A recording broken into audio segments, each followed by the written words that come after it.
الحمد لله وكفى وسلام على عباده الذين اصطفى أما بعد فأعوذ بالله من الشيطان الرجيم بسم الله الرحمن الرحيم قال الله تبارك وتعالى في القرآن المجيد والفرقان الحميد وإذ غدوت من أهلك تبوئ المؤمنين مقاعد للقتال والله سميع عليم إذ همت طائفتان منكم أن تفشلا والله وليهما وعلى الله فليتوكل المؤمنون صدق الله العظيم إن الله وملائكته يصلون على النبي يا أيها الذين آمنوا صلوا عليه وسلموا تسليما اللهم صل على سيدنا وعلى آل سيدنا ونبينا مولانا محمد معدن الجود والكرم وآله الكرام ابنه الكريم وبارك وسلم۔ حضرات گرامی، اللہ رب العالمین خدائے وحدہ لا شریک کا بے پناہ شکر اور احسان ہے کہ اللہ پاک نے اپنے حبیب صلی اللہ علیہ وسلم کے زلف واللیل کے صدقے ہمیں اور آپ کو مغرب کی نماز با جماعت ادا کر کے آج کی اس بابرکت محفل میں بیٹھنے کی توفیق عطا فرمائی۔ اللہ پاک ہم سب کی حاضری کو اپنی بارگاہ میں قبول و مقبول فرمائے۔ پارہ نمبر 4 سورہ آل عمران آیت نمبر 121 اور 122 کی میں نے تلاوت کا شرف حاصل کیا ہے، جس کا ترجمہ یہ ہے: اور یاد کرو اے محبوب، جب تم صبح کو اپنے دولت خانہ سے برآمد ہوئے، مسلمانوں کو لڑائی کے مورچوں پر قائم کرتے، اور اللہ سننے والا جاننے والا ہے۔ جب قصد کیا دو گروہوں نے تم میں سے ایک کی بزدلی ہو جائے، اور اللہ ان کا سنبھالنے والا ہے، اور مسلمانوں کو اللہ پر ہی بھروسہ کرنا چاہیے۔ حضرات گرامی، یہ آیت کریمہ کو میں نے پرسوں اتوار بھی تلاوت کرنے کا شرف حاصل کیا تھا، اور اس آیت کریمہ کی روشنی میں نے جنگ احد کا خلاصہ اور اس کا لب لباب آپ کی سماعتوں کے حوالے کیا تھا۔ آج اسی آیت کریمہ کی روشنی میں جنگ احد میں اپنی جانوں کا نذرانہ پیش کرنے والے اور اپنی جان کی بازی لگانے والے چند صحابہ کرام کا تذکرہ میں آپ کے سامنے رکھنا چاہوں گا، جس سے آپ کو اندازہ ہو جائے گا کہ صحابہ کرام نے کس طریقے سے جنگ احد میں اپنی جانوں کا نذرانہ پیش کر کے اور اپنی جانثاریاں پیش کر کے اسلام کے پیغام کو ہم تک کے پہنچایا ہے، تاکہ ہمارے اندر بھی قربانی دینے کا جذبہ پیدا ہو جائے۔ سب سے پہلے ہم بات کرتے ہیں رسول گرامی وقار صلی اللہ علیہ وسلم کے خاص چچا حضرت سید الشہداء امیر حمزہ رضی اللہ تعالی عنہ کی۔ حضرت امیر حمزہ رضی اللہ تعالی عنہ یہ حضور کے خاص چچا ہیں، اور جنگ احد سے پہلے اسلام کی ایک اور جنگ ہوئی تھی جسے پوری دنیا جنگ بدر کے نام سے جانتی اور پہچانتی ہے۔ اس جنگ بدر میں حضرت امیر حمزہ نے کئی کفار کے ساتھ دو اور کو قتل کیا تھا۔ ایک کا نام ہے طعیمہ بن عدی اور ایک کا نام ہے عتبہ، جو کہ ہندا کا باپ تھا۔ ان دو کو قتل کیا تھا کون؟ حضرت امیر حمزہ نے۔ اور جب جنگ احد ہونے والی تھی تو طعیمہ ابن عدی کا بھتیجا، اس نے اپنے نوکر اپنے غلام وحشی سے کہا: اے وحشی، اگر جنگ احد میں تم نے امیر حمزہ کو قتل اور شہید کر کے میرے چچا کا بدلہ لیا تو تم کو میں آزاد کر دوں گا۔ ادھر بھتیجے نے کہا تھا، ادھر عتبہ کی بیٹی حضرت امیر معاویہ کی ماں ابو سفیان کی بیوی ہندا نے کہا تھا: اے وحشی، اگر تم نے امیر حمزہ کو قتل اور شہید کر دیا تو میں اپنے کان کے اور گلے کے تمام سونے اور چاندی کے بالیاں اور زیورات نکال کر کے تمہیں دے دوں گی۔ اب ہوا ایسا کہ وحشی غلامی کے زنجیر سے آزاد ہونے کی خاطر اور بے شمار سونا چاندی دولت حاصل کرنے کی خاطر انہوں نے عزم مصمم کر لیا حضرت امیر حمزہ کو شہید کرنے کا۔ میدان احد کے پہاڑوں میں سے ایک پہاڑی کے غار میں چھپ کر کے وحشی بیٹھ گیا۔ اچانک حضرت امیر حمزہ کا وہاں سے گزر ہوا، اس نے ایک نیزہ نکال کر کے حضرت امیر حمزہ پر وار کیا۔ وہ نیزہ ناف کے نیچے سے گھس کر کے پیچھے کی طرف پار ہو گیا۔ اسی حالت میں امیر حمزہ رضی اللہ تعالی عنہ نے وحشی کا پیچھا کیا اور وحشی آگے جا کر کے مڑ گیا، امیر حمزہ بھی مڑ گئے اس کے پیچھے، لیکن وہاں ایک چھوٹا سا خندق تھا، گڑھا تھا، جس میں پھسل کر کے حضرت امیر حمزہ گر گئے اور وہیں پر آپ کی وفات ہو گئی اور آپ اللہ کو پیارے ہو گئے۔ اِنَّ لِلَّهِ وَإِنَّا إِلَيْهِ راجعون۔ وحشی پلٹا، آگے آنے کی ہمت نہ ہوئی تو دور سے کنکریاں مارا حضرت امیر حمزہ کو، لیکن جسم کے اندر کوئی حرکت نہ پائی تو سمجھا کہ اب امیر حمزہ شہید ہو چکے۔ پھر قریب آ کر اپنی چھری سے امیر حمزہ کے سینے کو چاک کیا، کلیجہ نکالا۔ کلیجہ نکالنے کے بعد ہندا کی بارگاہ میں پیش کیا۔ ہندا نے اس شیر خدا کے کلیجے کو اپنے انہی دانتوں سے چبایا، اور چبانے کے بعد امیر حمزہ کے ناش کے پاس وہ آئی، ان کے جسم کے پاس ہندا آئی اور آ کر کے ہونٹوں کو کاٹا، کان کو کاٹا، ناک کو کاٹا اور جسم کے دیگر اعضاء کو بھی کاٹا، اور کاٹنے کے بعد ایک دھاگے میں پرویا۔ پرونے کے بعد اپنے جسم کے تمام سونے اور چاندی کے زیورات کو نکال کر کے وحشی کو دے دیا وعدے کے مطابق، اور اس کی جگہ حضرت امیر حمزہ کے جسم کے کٹے ہوئے اعضاء کو ڈال لیا۔ اور پھر خوشی میں وحشی کو مکہ پہنچ کر 10 اشرفیاں اور دینے کا وعدہ کیا، اور 10 اشرفیاں دینے کا وعدہ کیا، مگر اللہ کی شان قدرت دیکھیں۔ امیر معاویہ کی ماں، ابو سفیان کی بیوی، عتبہ کی بیٹی، جس نے میدان بدر میں امیر حمزہ کو شہید کروایا وحشی کے ذریعے سے، ان کا کلیجہ چبوایا، ان کے جسم کے اعضاء کو کاٹ کر اپنے گلے کا ہار بنایا۔ اللہ کی شان دیکھیں کہ اس نے فتح مکہ کے دن کلمہ پڑھ کر کے اسلام قبول کر لیا۔ جناب ہندا نے اسلام قبول کیا، لیکن میرے رسول کا پیار دیکھیں، میرے آقا کی محبت دیکھیں۔ اسلام لانے کے بعد میرے آقا نے جناب ہندا کو کوئی سزا نہیں دی، بلکہ آپ نے ان کے لیے معافی کا مژدہ جاں فضا سنا دیا اور خوشخبری سنا دی، جاؤ میں نے تمہیں معاف کر دیا۔ اس کے بعد جتنی بھی جنگ ہوتی رہی، حضرت ہندا تمام جنگوں میں شریک ہوتی رہی اور چیخ چلا کر پکار کر کے اعلان کرتی تھی کہ میں اپنے ماضی کے گناہوں کو دھو رہی ہوں ان جنگوں میں شریک ہو کر کے۔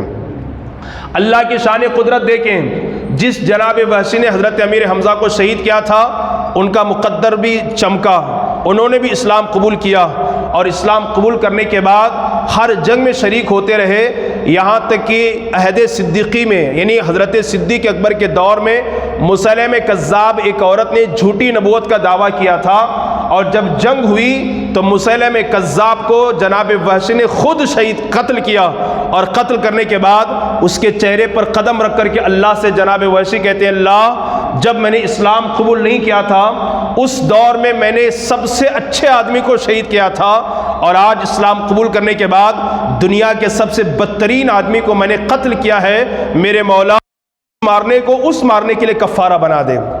جناب وحشی رضی اللہ تعالیٰ عنہ، جناب وحشی نے اسلام قبول کیا، جناب ہندا نے بھی اسلام قبول کیا۔ میدان بدر میں جہاں حضرت امیر حمزہ کی لاش پڑی ہوئی تھی، میں آج آپ کا تھوڑا سا وقت دوں گا، ذرا ان صحابہ کی جانثاریاں دیکھیں، ان کی قربانیاں دیکھیں۔ صرف میں ایک جنگ کی بات کر رہا ہوں، ابھی بہت سارے صحابہ جن کا تذکرہ میں آپ کے سامنے کروں گا۔ حضرت امیر حمزہ کا جسم جہاں موجود تھا، ان کی سگی بہن حضرت صفیہ وہ آ رہی تھی۔ رسول گرامی وقار صلی اللہ علیہ وسلم نے جب دیکھا کہ بہن دیکھنے کے لیے آ رہی ہے تو آپ نے حضرت زبیر ابن عوام سے فرمایا کہ اپنی والدہ صفیہ سے کہو کہ وہ ادھر نہ آئے، ورنہ وہ اپنے بھائی کی حالت کو دیکھ کر برداشت نہ کر سکے گی۔ یہ حالت تھی جناب امیر حمزہ کے میدان احد میں۔ مسلمانوں ذرا ٹھنڈے دماغ سے سوچئے، آپ عالم تصور میں جا کر کے سوچئے، اسلام، قرآن، رسول اللہ کے فرامین کو ہم تک پہنچانے کے لیے ہمارے بڑوں نے، ہمارے اکابر نے، صحابہ کرام نے کس طریقے سے اپنے جانوں کا نذرانہ پیش کیا ہے۔ یہ ایک امیر حمزہ ہیں جنہوں نے اپنے جان کا نذرانہ پیش کیا۔ آئیے اور چلتے ہیں، بہت سارے صحابہ تھے لیکن چند مخصوص صحابہ کی زندگی میں آپ کے سامنے رکھوں۔ ایک دوسرے صحابی حضرت طلحہ، یہ بھی میدان احد میں تھے۔ جو عمرہ یا حج کے لیے جاتے ہیں وہ احد کا پہاڑ دیکھتے ہیں، اور اسی کے دامن میں آج بھی امیر حمزہ رضی اللہ تعالیٰ عنہ کی مزار شریف بنی ہوئی ہے، جس کو فقیر نے الحمدللہ 2 مرتبہ دیکھا ہے اور فاتحہ پڑھنے کا پوری جماعت کے ساتھ شرف اور حاصل ہوا ہے۔ اللہ پاک وہاں کی مزار کی برکتیں ہم سب کو نصیب فرمائیں۔ دوسرے صحابی حضرت طلحہ، یہ اس وقت حضور کے پاس آئے جس وقت حضور صلی اللہ علیہ وسلم پر کفار مشرکین چاروں طرف سے تیروں کی برسات کر رہے تھے. حضور تنے تنا کھڑے ہیں, چاروں طرف سے تیر پھینکے جا رہے ہیں حضور پر. حضور صلی اللہ علیہ وسلم پر کفار مشرکین تیر چھوڑ رہے ہیں بڑی تیزی کے ساتھ. حضرت طلحہ رضی اللہ تعالی عنہ حضور صلی اللہ علیہ وسلم کا ایسے طواف کر رہے تھے, ایسا چکر لگا رہے تھے, جیسے تفسیر میں لکھا ہوا ہے کہ جیسے لوگ حج کے موقع پر یا عمرے کے موقع پر خانہ کعبہ کا جس طرح طواف کرتے ہیں, اس طرح حضور کا طواف کر کر کے والے چھاتی پر لے رہے تھے. اور جائیے حضرت طلحہ کی عظمتوں پر. آپ 80 زخم برداشت کیے. کتنے؟ 80 زخم برداشت کیے. 80 زخم آپ کے جسم پر آئے, پھر بھی وہ مرد قلندر, وہ مرد مجاہد حضرت طلحہ حضور کا طواف کر رہے ہیں, تیر کو اپنے چھاتی پر اپنے بدن پر لیتے ہیں. اچانک 2 تلواریں آپ کے سر پر آ پڑی. کسی نے وار کیا, بے ہوش ہو کر گرے. جناب صدیق اکبر رضی اللہ تعالی عنہ نے پانی چھڑکا, ہوش میں آئے. ہوش میں آنے کے بعد 80 زخم جسم پر لگ چکے ہیں, 80 تیروں کا نشان موجود ہے, 2 تلوار کا وار سر پر موجود ہے. بے ہوشی سے جب ہوش میں آئے, سب سے پہلے سوال یہی تھا جناب صدیق اکبر سے, یہ بتائیے حضور کیسے ہیں, یہ بتائیے حضور کیسے ہیں. اللہ اکبر. حضرت ابوبکر صدیق نے فرمایا حضور بخیریت ہے اور تمہارے لیے دعا فرما رہے ہیں. حضرت ابو طلحہ رضی اللہ تعالیٰ عنہ نے کہا اگر حضور سلامت ہے تو ہر مشکل آسان ہے. حضور سلامت ہے, ہر مشکل آسان ہے. سوچئے ایک کانٹا ہم سے برداشت نہیں ہوتا, ڈاکٹر کیا ایک انجیکشن ہم سے برداشت نہیں ہوتا, ایک مچھر کا ڈنک مارنا ہم سے برداشت نہیں ہوتا. مسلمانوں کی محبت میں جام شہادت کو نوش کرنے کے لیے, اللہ اور رسول کے رضا کے لیے, اسلام کے پرچم کو بلند کرنے کے لیے ہمارے نبی کے غلام حضرت طلحہ نے 80 زخم کو برداشت کیا اور 2 تلوار کا وار اپنے سر پر برداشت کیا. بتائیے ان قربانیوں کا کیا کوئی جواب ہمارے پاس ہے؟ دور تک دیکھیں تو ان کا کوئی جواب نہیں. اور آئیے حضرت انس بن نضر رضی اللہ تعالیٰ عنہ, یہ بھی صحابی ہیں. پہنچی کہ حضور صلی اللہ علیہ وسلم میدان احد میں شہید ہو گئے. جیسے آپ کو خبر پہنچی آپ اپنے خیمے سے باہر نکل گئے. اب حضور کے بعد جینے کا کیا مطلب؟ جب جانے کائنات نہیں رہے, جب سرور کائنات نہ رہے, جب جانے ایمان نہ رہے, اصل کائنات نہ رہے, فخر کائنات نہ رہے, تو پھر دنیا میں جینے کا مطلب ہی کیا ہے, مقصد ہی کیا ہے؟ میں بھی وہیں چلتا ہوں جہاں حضور گئے شہید ہو کر کے. آپ تلوار نکل کے باہر نکلے, راستے میں حضرت سعد ابن ابی وقاص سے ملاقات ہوئی. کہا سعد مجھے میدان احد سے جنت کی خوشبو آ رہی ہے, جنت کی خوشبو آ رہی ہے. یہ کہہ کر آپ تلوار لے کر کے کفار کی صفوں میں گھس گئے اور زبردست آپ نے مقابلہ کیا, جنگ کیا, اور آپ جسم پر بھی 80 زخم آئے اور شہید ہو گئے. آگے سنیے ذرا دل تھام کر کے. حضرت انس بن نضر رضی اللہ تعالی عنہ کے پورے جسم میں اتنے زخم آئے, اتنے وار ہوئے کہ مفسرین کرام نے فرمایا انگلی کے پورے کے برابر بھی کوئی جسم کا حصہ باقی نہیں تھا. انگلی کے جسم کے جسم میں کوئی ایسا حصہ نہیں تھا جہاں زخم نہ ہو چکا ہو. شہادت کے بعد آپ کی لاش پہچانی نہیں جا رہی تھی, آپ کی میت پہچان میں نہیں آ رہی تھی. سگی بہن آئی تو بہن نے دیکھا کہ بھائی کی انگلی پر ایک تل ہے, اس تل کی بنیاد پر آپ نے پہچانا کہ یہی میرا بھائی ہے. آپ سوچیں 80 زخم, پورا وہ زخمی سے اور خون سے لہولان ہو چکا ہے. ایک انگلی کے انگشت کے مبارک کے برابر بھی, ایک پورے کے برابر بھی جسم میں کہیں ایسی جگہ باقی نہیں تھی جو سلامت ہو. آپ سوچیں کتنا انہوں نے قربانی دی ہے. حضرت سعد بن ابی وقاص جلیل القدر صحابی ہیں, عشرے مبشرہ میں ان کا شمار ہوتا ہے. یہ بھی اس میدان جنگ میں شریک تھے. تمام صحابہ حضور کو بولتے فدا کا ابی و امی یا رسول اللہ, یا رسول اللہ ہمارے ماں باپ آپ کے قدموں پہ قربان, یا میرے ماں باپ آپ پر. حضرت سعد بن ابی وقاص تنہا وہ صحابی تھے جن کے بارے میں میرے آقا فرماتے میدان احد میں اے سعد تیر چلاؤ تم پر میرے ماں باپ قربان. سارے صحابہ یہ کہتے یا رسول اللہ میرے, لیکن حضور کہتے سعد تم پر محمد کے ماں باپ قربان. سوچئے یہ سعد تیر انداز تھے، بڑے مشہور تیر انداز تھے، تیر اندازی میں بہت مشہور تھے، نشانہ کبھی چکتا نہیں تھا۔ آپ تیر چلاتے اور حضور کہتے سعد تم پر میرے ماں باپ قربان، تیر چلاؤ۔ اور ایک کافر جس نے کئی مسلمانوں کو شہید کیا تھا، آپ نے اس کو قتل کر کے واصل جہنم کیا، اور جب اس کو آپ نے واصل جہنم کیا تو حضور صلی اللہ علیہ وسلم نے حضرت سعد بن ابی وقاص کو یہ دعا دی۔ کیا دعا دی؟ اللہ تجھے مستجاب الدعوات کر دے۔ کیا؟ اللہ تجھے مقبول الدعا، مستجاب الدعوات کر دے، یعنی زندگی میں جب بھی جو اللہ تیری دعا کو فوراً قبول فرما لے۔ یہ دعا کس نے دی؟ نبی نے دی۔ کس کو دی؟ سعد بن ابی وقاص کو۔ یہی وجہ تھی کہ مدینے کے، مکہ کے تمام دعا کرانے کے لیے خود صحابی ہو کر، خود بڑے مرتبے پر دعا کرانے کے لیے حضرت سعد بن ابی وقاص کے پاس آتے، کیونکہ میرے نبی نے ان کو دعا دی تھی کہ اللہ تمہیں مقبول الدعا بنا دے۔ لیکن سب کے لیے دعا کرتے تھے، آخر عمر میں آپ نابینا ہو گئے۔ کیا ہو گئے؟ آنکھوں سے معذور ہو گئے۔ اپنے لیے کبھی آپ نے دعا نہیں کی۔ لوگ کہتے او سعد بن ابی وقاص آپ تو مستجاب الدعوات ہیں، مقبول الدعا ہیں، جو دعا کرے فوراً دعا اللہ آپ کی قبول کرتا ہے، ایسی دعا نبی نے دی ہے، آپ سب کے لیے دعا کرتے، اپنے لیے کیوں نہیں دعا کرتے؟ آپ فرماتے میں دعا نہیں کروں گا اس لیے کہ یار کا ہدیہ مجھے قبول ہے۔ میرے یار کا ہدیہ نابینا کس نے کیا؟ اللہ نے کیا نا۔ میرے رب کا ہدیہ مجھے قبول ہے، میں اسی حالت میں رہنا چاہتا ہوں۔ آپ نے اپنے لیے کبھی دعا نہیں کی، لیکن تمام صحابہ کے لیے دعا فرماتے۔ انہوں نے بھی بڑی اپنی جان کا نذرانہ پیش کیا ہے۔ حضرت ابو طلحہ انصاری رضی اللہ تعالیٰ عنہ، ایک ہے طلحہ اور ایک ہے حضرت ابو طلحہ انصاری رضی اللہ تعالیٰ عنہ، یہ بھی میدان جنگ میں تھے اور حضور کے سامنے ڈھال بن کر کے کھڑے تھے، ہر آنے والا تیر اپنے اوپر لیتے اور یہ کہتے یا رسول اللہ، اللہ تعالیٰ میرے جسم اور میرے جان کو آپ کے لیے ڈھال بنا دے۔ ان کے پاس جب تیر ختم ہو گئے نا میدان احد میں، حضور صلی اللہ علیہ وسلم لکڑیاں اٹھا کر کے دیتے اور آپ جیسے اسے کمان میں رکھتے لکڑی تیر بن جاتا، وہ لکڑی تیر بن جاتا اور وہ پھر چھوڑتے، اور پھر آخر میں حضور صلی اللہ علیہ وسلم نے ایک کھجور کی شاخ کو اٹھا فرمایا، کھجور کی شاخ تلوار بن گئی، اسی سے آپ نے جنگ فرمایا۔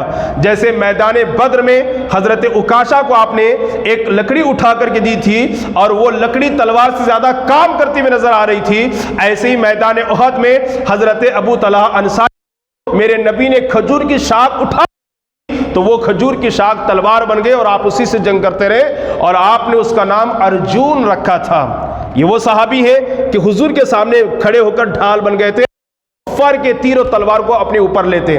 حضرت حنظلہ یہ بھی صحابی ہیں، یہ بھی میدان احد میں پہنچے ہوئے تھے۔ میدان احد کے صرف ایک دن پہلے آپ کا نکاح ہوا تھا۔ کتنے دن پہلے؟ صرف ایک دن، ایک رات گزری تھی، شب زفاف جس کو کہتے ہیں۔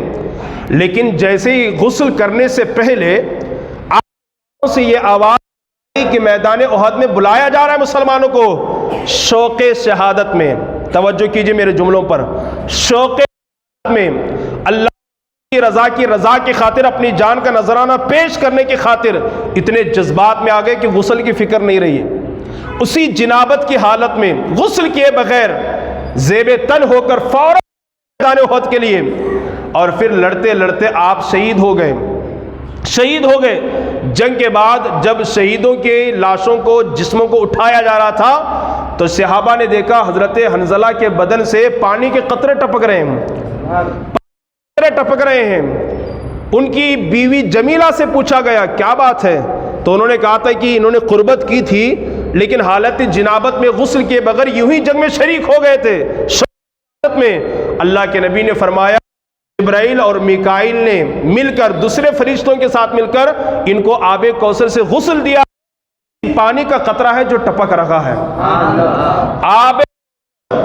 آب کوثر جو قیامت کے دن ہم سنیوں کو نصیب ہوگا انشاءاللہ، آب کوثر سے جبرائیل اور میکائیل اور دوسرے فرشتوں نے مل کر انہیں غسل دیا ہے، اور یہ اسی پانی کی برکتیں جو ابھی بھی ٹپک رہی ہے۔ آپ ذرا سوچئے، اللہ اکبر، سر کٹانے کا اتنا جذبہ کہ نہانے کی فکر نہیں رہی، یا سر جھکانے کا جذبہ ہمارے مسلمانوں میں دور دور تک نظر نہیں آتا ہے۔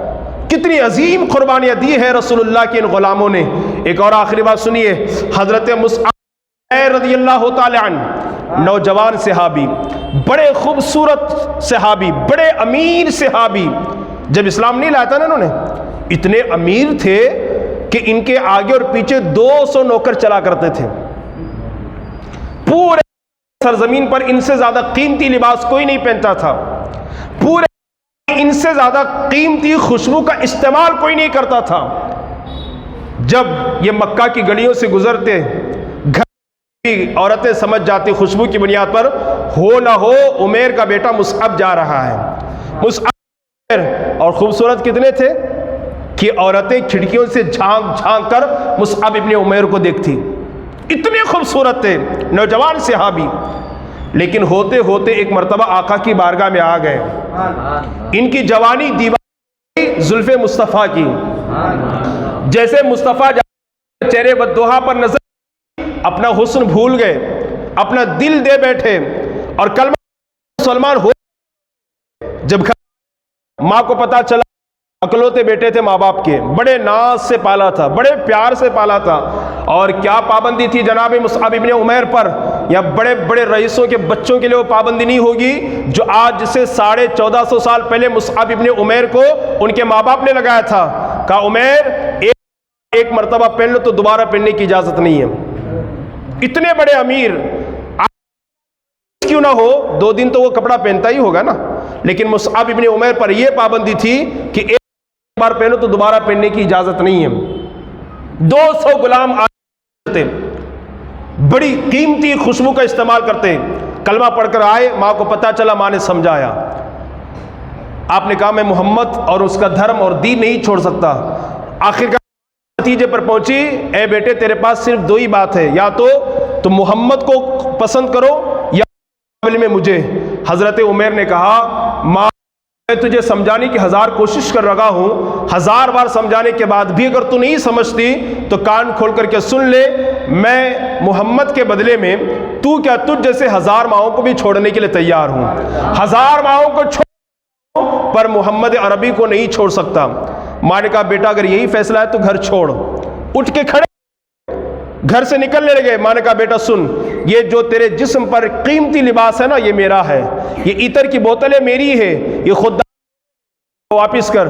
آپ نے سارے نوکر دے دیے، ساری سواریاں دے دی، کپڑے بھی اتار لے گئے، آپ نے پتے اوڑھ لیے، اور اوڑھنے کے بعد حضور کی بارگاہ میں آئے، اور حضور مجلس میں بیٹھے ہوئے تھے، حضور کھڑے ہو گئے ان کے لیے اور کہا، گلے سے ملنے کے بعد میرے نبی نے فرمایا میرے غلاموں جانتے ہو یہ کون ہے؟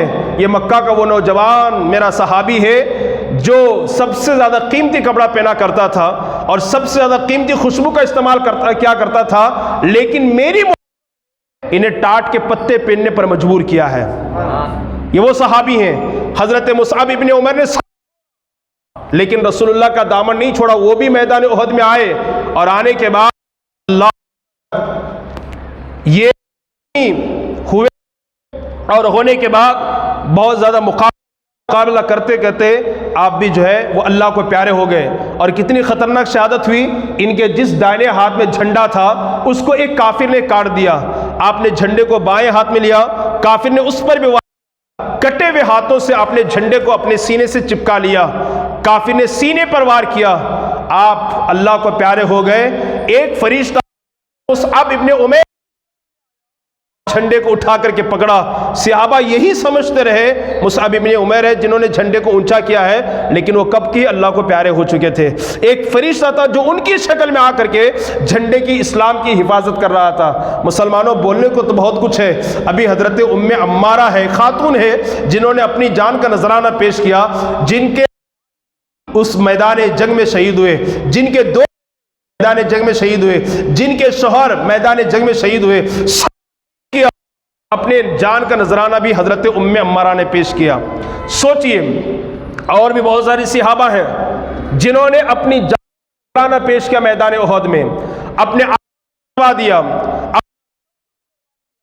اسلام کو ہم تک کے پہنچایا، اتنی عظیم قربانیاں انہوں نے پیش کی۔ تبھی تو اللہ ان سے کہتا ہے نا میرے بندو تم گھبراؤ نہیں، تم سے میں راضی ہوں، تم مجھ سے ہے نا۔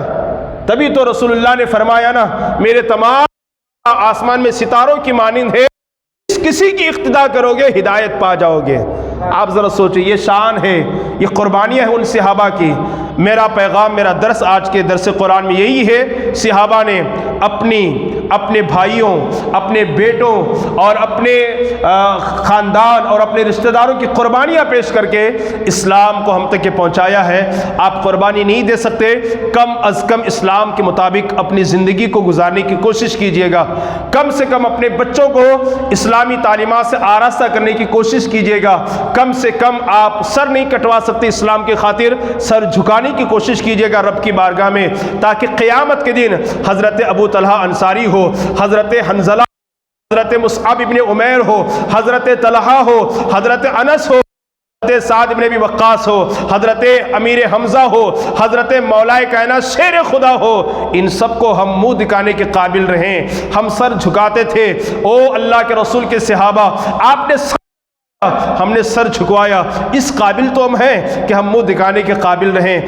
اور اگر ہم نے یہ قربانیاں نہ دی، قیامت کے دن ہمیں بہت پچھتاوا ہوگا، بہت افسوس ہوگا، انتہائی رنج اور ملال ہوگا کہ ہم نے قربانی دینا نہیں سیکھا۔ اس لیے میری گزارش یہ ہے، صحابہ کرام کی سیرت کو پڑھیے گا اور میدان احد کو تفصیل سے پڑھیے گا۔ صحابہ کرام نے جس طریقے سے اپنے جانوں کا نذرانہ اس کو پڑھیے گا، پڑھ کر کے اپنے اندر بھی قربانی دینے کا جذبہ پیدا کیجئے۔ کیا قربانی دینی ہے آپ کو؟ صرف وقت کی قربانی دینی ہے، 15 منٹ کی قربانی دینی ہے، اور دے کر اپنے اس سر کو اس کی بارگاہ میں جھکانا ہے۔ اور میں کے ساتھ کہتا ہوں، ادھر آپ کا سر، ادھر درج و مولا تمہیں بلندی عطا فرمائے گا۔ کے بعد خلوص کے ساتھ آپ کے ہاتھ اور آپ کی جھولیاں مرادوں سے پہلی بھر دی جائے گی۔ اس لیے گزارش ہے، یقین اخلاص کے ساتھ اللہ کے حضور آئیے گا، سر جھکائیے گا، نماز پڑھیے گا، قربانی دینے کی کوشش کیجیے گا۔ اب میں اللہ کی بارگاہ میں دعا گو کہ اللہ تعالی ہم سب ان صحابہ کرام کے نقش قدم پر چل کر اپنی دنیا اور آخرت کو بہتر سے بہتر بنانے کی توفیق عطا فرمائے۔ اللہ پاک ہم سب کو صحابہ بالخصوص حضرت امیر حمزہ کی قربانی کا صدقہ عطا فرمائے۔ اللہ پاک ہم سب کو حضرت طلحہ، حضرت حنظلہ، حضرت سعد ابن ابی وقاص اور حضرت ابو طلحہ ان سب قربانیوں کا صدقہ ہم سب کو نصیب فرمائے۔ اللہ پاک صحابہ کی قربانیوں کے صدقے میں ہمارے بے قصور مسلمانوں کو رہائی عطا فرمائے، جو کئی مہینوں سے جیلوں میں بند ہیں، تکلیفیں کاٹ رہے ہیں، پریشان ہیں، غموں میں گرفتار ہیں، ان کے بیوی بچوں کا رو رو کر کے حال خراب ہو چکا ہے۔ اللہ پاک ان صحابہ ان پر رحم و کرم کی نظر فرمائے، انہیں جلد اپنے گھر لوٹنے کی توفیق عطا فرمائے، ان کی رہائی میں آنے والی تمام رکاوٹوں کو اللہ تعالیٰ دور فرمائے۔ آج کے درس قرآن کی برکت اللہ تعالیٰ ان قیدیوں کو نصیب فرمائے جو جیلوں میں بند ہیں۔ اللہ پاک کو علم دین حاصل کر کے اس کے مطابق عمل کی توفیق عطا فرمائے، جملہ بیماروں کو اللہ شفا عطا فرمائے۔ اللہ تبارک و تعالیٰ آج کے درس قرآن کی برکت سے مستان شاہ عربی مدرسے کو عروج عطا فرمائے، پڑھنے والے جملہ طلبہ اور طالبات کو علم نور عطا فرمائے، علم نافع عطا فرمائے۔ اللہ تعالیٰ ان چھوٹے چھوٹے بچوں کا مستقبل بہتر سے بہتر بنائے، اور یہاں کی حکومت مسلمانوں کے خلاف جا کر، دیگر دھرم والوں کے خلاف جا کر جو UCC کا قانون نافذ کرنا چاہ رہی ہے، اللہ پاک اس منصوبے میں اس حکومت کو ناکامی عطا فرمائے۔ اللہ پاک پوری دنیا میں اور بالخصوص وطن عزیز میں اسلام اور مسلمانوں کا بول بالا فرمائے۔ اللہ جملہ مرحومین کی مغفرت فرمائے۔ اللہ ہمارے والدین کی عمروں میں برکتیں نصیب فرمائے۔ پاک قرآن کی برکتیں ہم سب کو نصیب فرمائے۔ ان اللہ و ملائکتہ یصلون علی النبی یا الذین آمنوا صلوا علیہ وسلموا تسلیما۔ اللہ علی سیدنا وعلی ونبینا مولانا محمد معدن الجود والکرم وآلہ الکریم وبارک سبحان رب العزة عما يصفون وسلام على المرسلين والحمد لله رب العالمين بحق لا إله إلا الله، حق لا إله إلا الله، حق لا إله إلا الله، محمد رسول الله صلى الله عليه وسلم۔